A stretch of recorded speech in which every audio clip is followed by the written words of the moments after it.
Welcome to a special edition of Wildcat Country. Eric Cohen and Shane Dale, and we are pleased to be joined by one of the premier college football writers in the country, Dan Wetzel from Yahoo Sports, who is also a best-selling author among his many wonderful qualities. So, Dan, really glad to have you here with us. And, it was a wild week last week, and you and I were going back and forth on Thursday night trying to set up this interview, and you had said, not so fast. The Pac-12 is not dead yet. So what can you tell us about what happened between Thursday night and Friday afternoon? Well, the biggest thing was Oregon went back and forth on what they were going to do. And it's a little confusion on whether Oregon wasn't 100% sold on the Big Ten or leaving the Pac-12. And then the Big Ten they would like to, maybe at the time was telling you, well, we're not just sure we need to add these guys. We don't really want them. So it was like, who's breaking up with who. And then there was a lot of belief in the Pac-12 that Oregon and Washington would show up for this Grant of Rights meeting. And there was a lot of fear in the Big 12 that Oregon and Washington were going to, and there was at least a time. Some of the stuff happened at like 1 a.m. There was a 1 a.m. Big Ten president's call. And then by, so it's like everyone goes to bed. It's like, it's probably dead. And then, but until it's dead, and then all of a sudden, Oregon and Washington don't show up for this meeting, or they tell them before, look, we're going to go to the Big Ten. So they'd re-engaged, and then there's another meeting. It just was a roller coaster. But there was definitely a time when the big people in the Big Ten said they weren't coming. Oregon said they weren't going. And people in the Big 12 thought, this is all going to blow up on us. So I don't know how long that was. It's hard to know.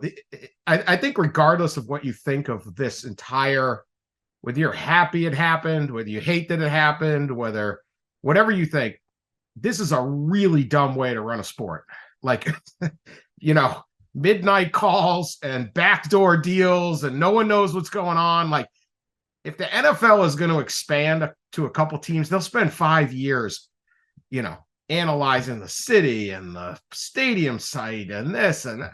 Like, I got someone from the Big Ten tell me on Friday after the deal was done, maybe it was even Saturday, do you know you can't land a charter plane at Eugene Airport?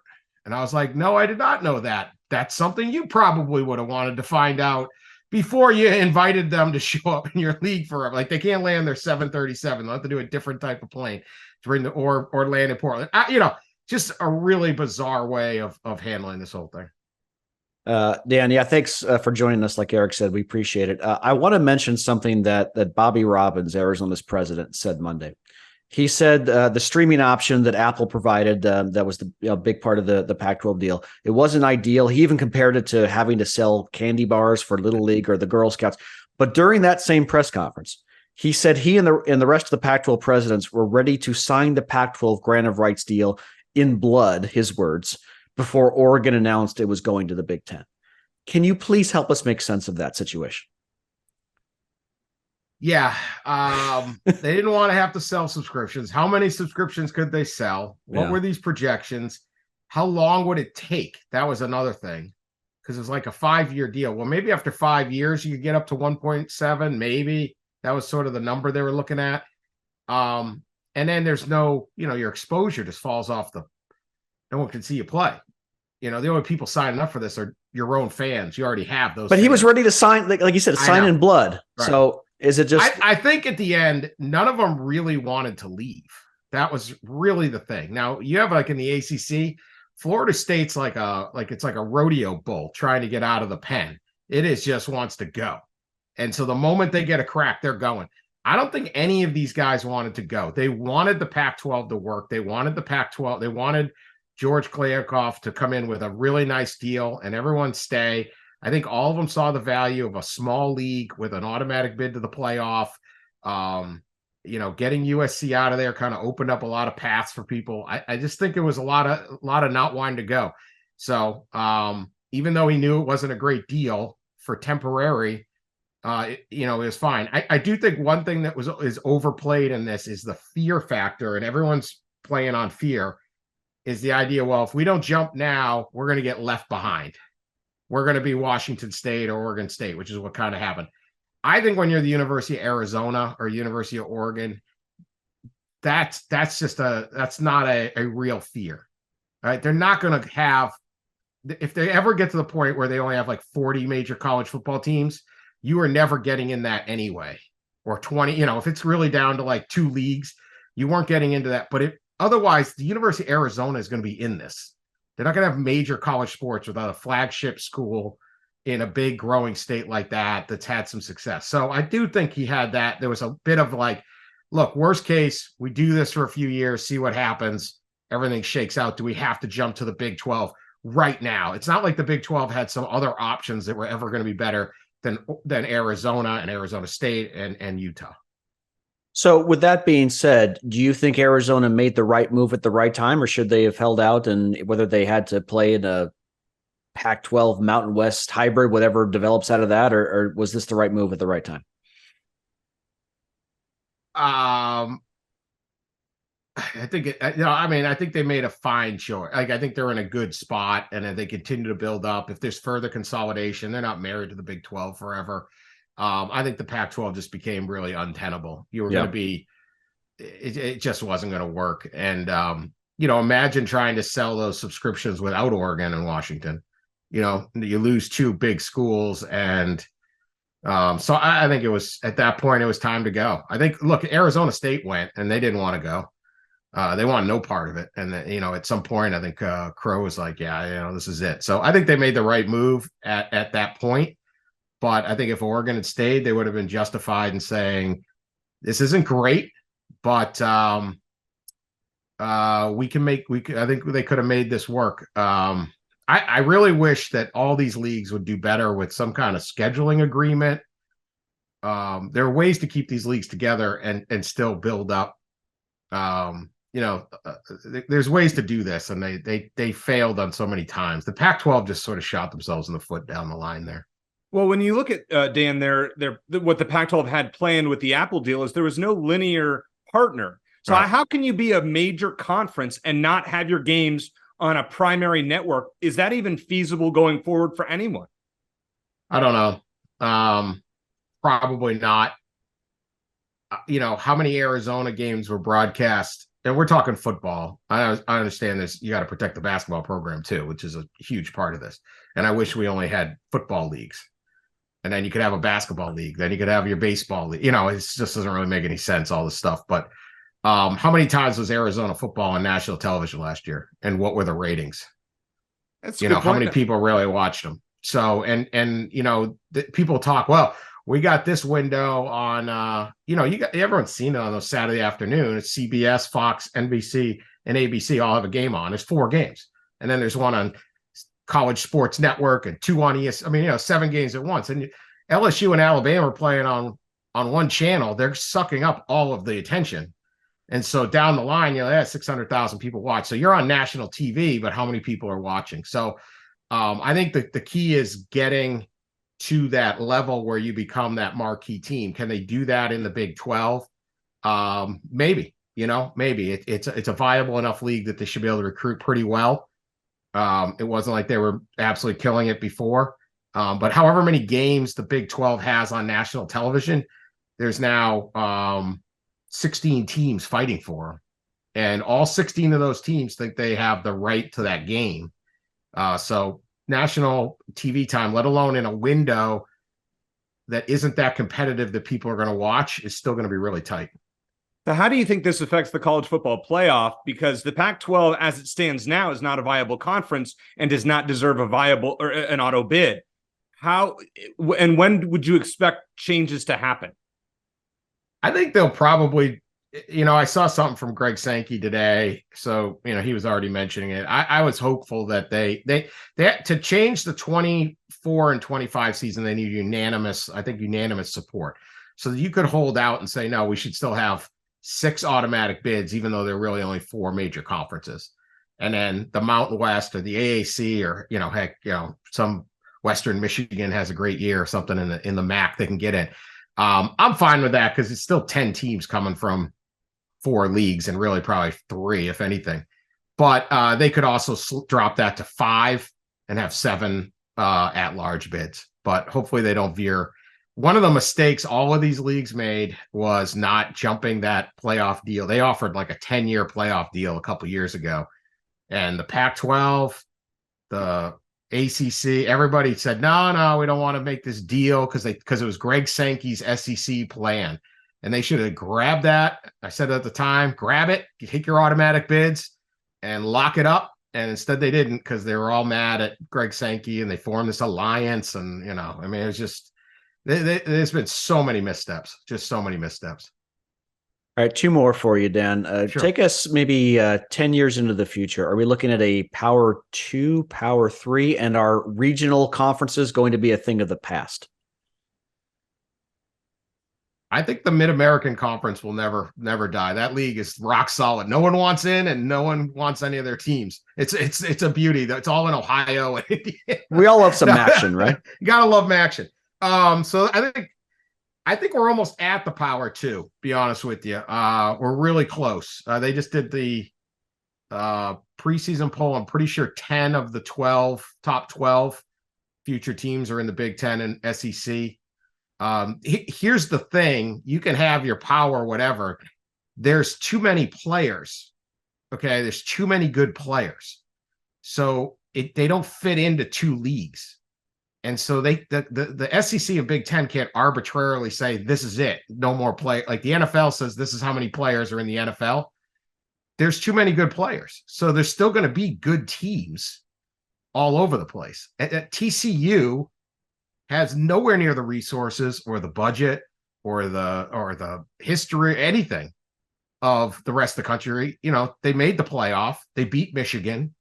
They made the final. They got rolled there, but a lot of people get rolled by Georgia, right? Yeah. They had good players. You look at the draft, there's great guys coming from all over. So there's too many good football players for there only to be two major conferences. Now, they're going to have the most money and the most, sure, but that doesn't necessarily mean you're going to get the best talent, because kids go to schools for a lot of different reasons. So I think we're getting to where the power is consolidated, but that doesn't mean there is, and that's why the playoff has to continue to have room for other teams. And I think they're smart enough to do that. I know Sankey certainly is, and that's a big one because he's the key. Because you can't just sit there and say, well, you know what, Gonzaga, you play in a horrible basketball league, you're no good. And it's like, really? We have a lottery pick every single year. We've beaten all of you guys through the years. Like we're good.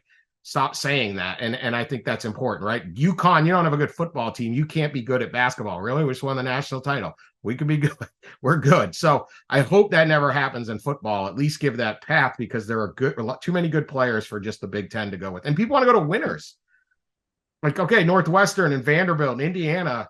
Look at Indiana football. You want to be Indiana football, you want to be Cincinnati football. Cincinnati has none of the money, none of the conference, none of any of that thing the last 10 years. All they did was win. They had better players than Indiana. Why? They just did.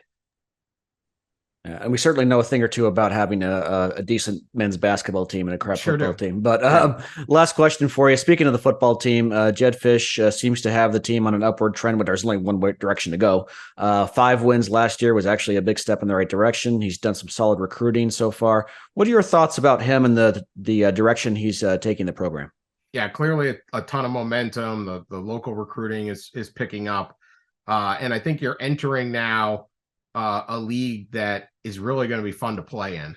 And you have you're either as resourced, or you're either better resourced or evenly resourced with everybody else. You're not sitting there saying, how are we going to beat USC?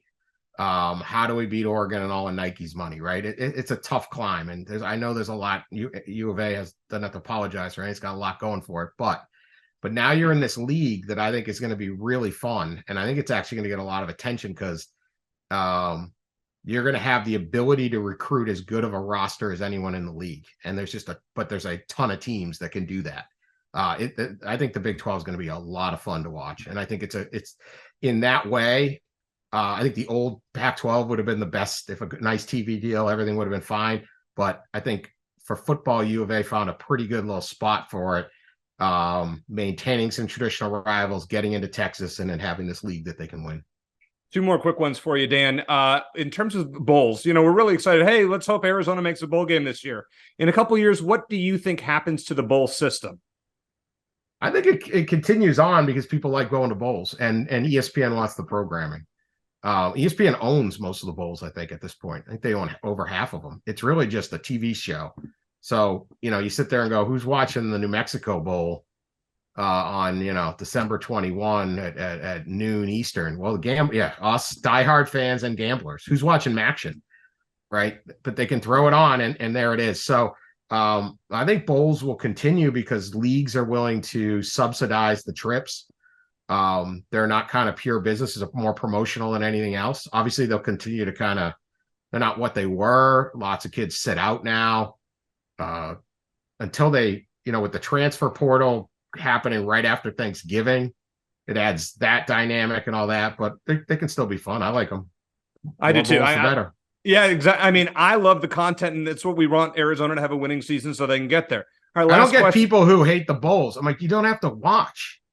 Right. We love the Mexico Bowl. We won 2 of their most recent bowl wins. Right. Bowls. There's too many bowls. Okay, don't watch. Like, that's fine. No one. It's not a Fair law. enough. They won't come and make you watch. You don't like them, don't watch. But the rest of us like it. So if you had my vote and you became the if I had a say and you became the commissioner of college football, if such a position was ever created, what's the first move you would make?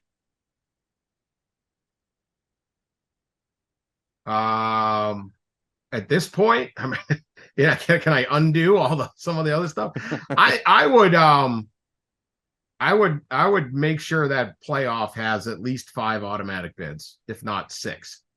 I think I've always thought the playoff, once it got going, would create stability. And if Pac-12 presidents saw the excitement that not just getting a playoff bid, hosting a playoff game could be, but even being in contention in November, and TV networks could see how much ratings will grow if, imagine Arizona is still playing and the winner's got a shot at the Pac-12 title game that's a play-in, right? Like, that TV number now is bigger and the excitement's bigger, and they see all that. And what I really would hate is it's straight at large, and then the Big Ten and the SEC can lean this thing out and get 10 of the 12 bids or something like that. That would be the one thing I'd do at this point. I would go back and maybe try to undo some stuff, but that ain't gonna be easy to do.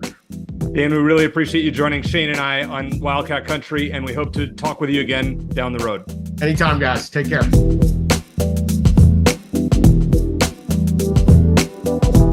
What's up, Wildcat Country? It's Robbie G, baby, and I am gearing up for a big year with Coach Jed Fish and excited to see what the Arizona Wildcats do this football season. And just like the football team, we stepped up our program as well with the official licensed U of A Ice Shaker, baby. Check it out and get it at fanatics.com. Bear down, Arizona. Let's go. Well, we really appreciate Dan Wetzel joining us for a special bonus edition of Wildcat Country this week. Hey, the more content, the better, right? Considering all the craziness that's gone on. It's exhausting, but we do it all for you. We do it all 100%. for you. Check out more of Dan Wetzel on the College Football Inquirer podcast from Yahoo Sports. He is on there with Ross Dellinger and Sports Illustrated's Pat Forty as they break down the latest college football and college basketball news and everything else throughout the season. So check that out, the College Football Inquirer podcast. All right. So Shane, an interesting Monday where we had Dr. Robbins and Dave Hickey give a press conference about everything that happened. And you had touched on it with Dan Wetzel there. The signing in blood part was the most interesting thing that came to me. I just can't imagine that it just seems not truthful that Arizona was this close to staying in the Pac-12. Well, they might have been. And Brett McMurphy tweeted it early that morning. I remember I was waking up getting my coffee and I get the text from you with his tweet. I'm like, oh man, everything just changed. And it sounds like that's probably the case. They were willing to sign. And then the Big Ten was like, oh, whoa. We need to sell Oregon and Washington on this. And they just made one call and that was that. So much for signing in blood. But I think that Dr. Robbins, if anything, he's guilty of being a little too honest with the media. Mm-hmm. I think Dave Hickey's a little more polished in that regard. So I think that they were. I agree with Dan Wetzel. I trust his reporting on it, and Brett McMurphy's and others, that they were willing to sign the grant of rights deal because they really wanted to stay in the Pac-12 for the time being. But when Oregon and Washington left, they felt like they had no choice. So I get that. It's just funny that to hear Dr. Robbins completely trash a deal that he was willing to, quote unquote, sign in blood just a few hours before they changed their minds. Yeah, and that was where, first of all, I came away from that press conference saying, boy, we're really glad to have Dr. Robbins. I hope he doesn't leave for Stanford in due time, because I appreciate his honesty. Listen, a few years ago, we kind of were lukewarm on the fact that he was so into the sports component. But when you compare him to somebody like Ann Weaver Hart, who was his predecessor, who didn't care at all and probably would have been more Michael Crow-esque, oh, I don't want to disrupt anything, we'll just keep it as is. You have to appreciate Dr. Robbins shaking things up and making moves.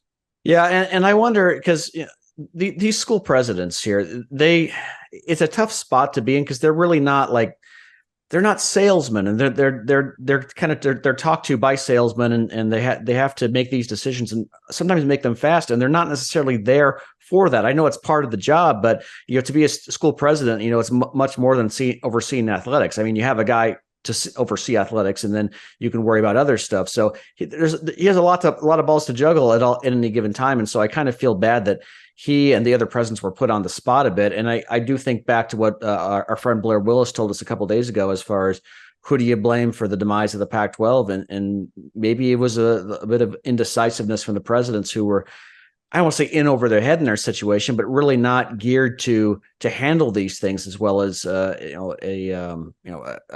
pro GM or pro sport president might be. Well, we'll talk more about Big 12 craziness in the coming weeks. I think the scheduling is one thing you and I will discuss going forward, as to what do you think that will look like. But now it's done. I mean, we have, we've talked about this for, last summer and this summer, and it's really taken up a good chunk of our episodes, which has been great. I think next summer, Shane, it'd probably be a cool idea to have on maybe some correspondents from some of the other new schools that we're joining up with. And get to find out more about who Arizona is getting to play, maybe the cities that they're in. So, but before then, we have a lot of sports to talk about. Football is only a few weeks away. Basketball after that. Some really exciting times coming up here. So before we get out of here for this brief episode, I want to thank our friends at Ice Shaker. Check them out, iceshaker.com. And you can use promo code Wildcat Country, capital W, capital C, and enjoy it just like Shane did for $5 off with that promo code, or check them out at fanatics.com. So we want to thank Dan Wetzel for joining us. For Shane Dale, I'm Eric Cohen. Thanks for listening. And as always, bear down.